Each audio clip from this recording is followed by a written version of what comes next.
ગુજરાતના પૂર્વ મુખ્યમંત્રી શંકરસિંહ વાઘેલા હવે સરકાર વિરુદ્ધ ધરણા કરશે, આંદોલન ચલાવશે.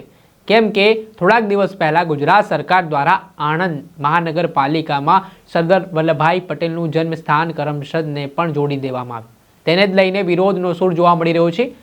સરદાર સન્માન સંકલ્પ સમિતિ દ્વારા છેલ્લા ઘણા સમયથી આંદોલન ચલાવવામાં આવી રહ્યું છે અને જે મહાનગરપાલિકામાં કરમસદને જોડવામાં આવ્યું છે તેનો વિરોધ નોંધાવવામાં આવી રહ્યો છે. અને હવે પેડ નેતા શંકરસિંહ વાઘેલાએ પણ આ આંદોલનનો હિસ્સો બનવાની તૈયારી દર્શાવી છે.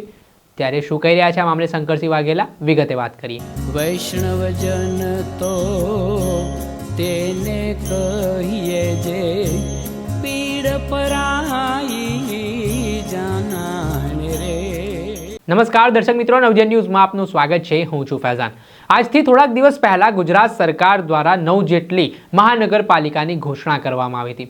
હાલ વર્તમાન સ્થિતિમાં 8 નગરપાલિકા કાર્યરત છે, જેમાં 9 જેટલી નગરપાલિકા છે તેમને મહાનગરપાલિકાનો દરજ્જો મળતો હોય. આગામી સમયમાં ગુજરાતમાં 17 જેટલી મહાનગરપાલિકા જોવા મળશે. આણંદને પણ નગરપાલિકામાંથી મહાનગરપાલિકા બનાવવામાં આવી છે અને જે આણંદ મહાનગરપાલિકામાં સરદાર વલ્લભભાઈ પટેલનું જન્મસ્થળ કરમસદને પણ જોડવામાં આવતા કરમસદના લોકો વિરોધ કરવા માટે મેદાને જોવા મળી રહ્યા છે. વાત કરીએ તો સરદાર વલ્લભભાઈ પટેલની જે જન્મભૂમિ કહેવામાં આવે છે ને તેણે દેશ વિદેશમાં એક અલગ ઓળખ પ્રાપ્ત કરી છે, તે કરમસદની ભૂમિને આણંદ મહાનગરપાલિકાને જોડવાને લઈને આ વિરોધ ચાલી રહ્યો છે. સરદાર સન્માન સંકલ્પ સમિતિ દ્વારા વિરોધ ચલાવવામાં આવી રહ્યો છે અને હવે ગુજરાતના પૂર્વ મુખ્યમંત્રી શંકરસિંહ વાઘેલા પણ આ આંદોલનમાં જોડાયા છે. તેમણે સરદાર સન્માન સંકલ્પ સમિતિને સમર્થન આપ્યું છે અને જે રીતે મહાનગરપાલિકા બનાવવાનો રાજ્ય સરકારે નિર્ણય લીધો છે તેને લઈને શંકરસિંહ વાઘેલાએ સરકાર ઉપર પ્રહાર કર્યા છે અને સરદાર વલ્લભભાઈ પટેલનું નામ ભૂંસવાનો પ્રયત્ન કરવામાં આવતો હોય તે પ્રકારના આરોપો પણ તેમણે કરતા શું વાત કહી છે તે સાંભળીએ.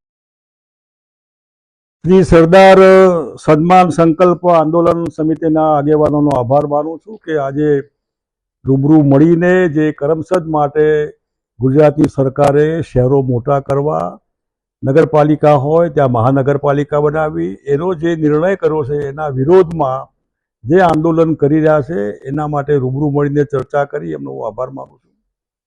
સ્વાભાવિક છે કે કરમસદ એ શબ્દ નથી, સરદાર સાહેબનું નામ સંકળાયેલું છે. વલ્લભભાઈ વિઠ્ઠલભાઈ એમનું નામ અહીં સંકળાયેલું છે. આ નામ કોઈ ગમ્મતવાળું નામ નથી જેને આખો દેશ બનાવ્યો.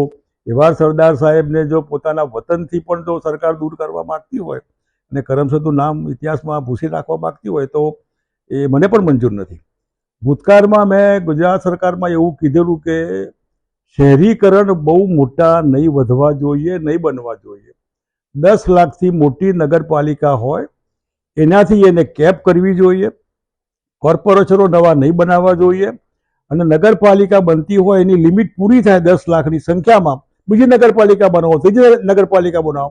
એટલે એડમિનિસ્ટ્રેશન એ ડિસેન્ટ્રલાઇઝ હોવું જોઈએ જેથી કરીને પ્રજાને વહીવટનો પૂરો લાભ મળે અને કોર્પોરેશનની કોઈ જરૂરત નથી. પરાણે કોર્પોરેશન તમને બનાવો. હું તો વલ્લભ વિદ્યાનગર બી અલગ બનાવવાના મતનો છું, આણંદ બી અલગ તમે બનાવો. બીજા નવા જે શહેરો બને 10 લાખથી મોટી કેપ ન રાખો. અને જે રીતે બધા મિત્રો એક લાગણી સાથે અને એમાં સરદાર સાહેબની લાગણી સાથે જે આંદોલન કરી રહ્યા છે, ધરણા બાકીને બધા જે બીજા બધાને મળવું અને વાત સમજાવી એમાં હું મારો સૂર પુરાવું છું. અને મિત્રોની અમારી અનુકૂળતા હશે ત્યારે હું એમની સાથે ધરણામાં ભાગીદાર બનીશ. એ કહેશે ત્યારે રાત્રે રોકાઈશ. અને આ જે વાત છે ગુજરાત સરકારના બહેરા કાને આગળ વધતા પહેલાં રૂક જાવનો સંદેશો સમયસર મળે અને પ્રજાના માનસિક રીતે આના વિરોધી ન બને એનો સરકાર પોતે વિચાર કરે. સરકાર બધાની હોય, પાર્ટી તો આવવાની જવાની, એમાં પક્ષાપક્ષીથી પર સરકાર વિચાર કરીને કરમસદના નાગરિકોની નગરપાલિકાના વિસ્તારના બધાની જે કંઈ માગણી લાગણી એને માન આપે તો સારું.